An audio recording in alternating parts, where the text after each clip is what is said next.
जल्दी भीतरे तोरा उठावे पड़तो हेरे छड़ा पूरा रीतरे तोरा पिलैबो कोको कोला खिलैबो ठेना रसगुल्ला देखैबो नवादा के होल घुमैबो अपन जिला गे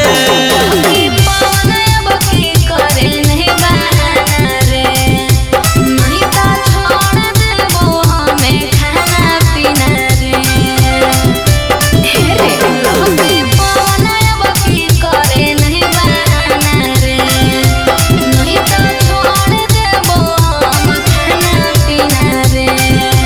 हम फोन करबो छोड़े नैया गेले आइहा दुगो सहेली लैहा हमर दोस्त अइतौ छोड़े नैया गेले आइहा दुगो सहेली लैहा। Kanchan recording studio Shrirampur.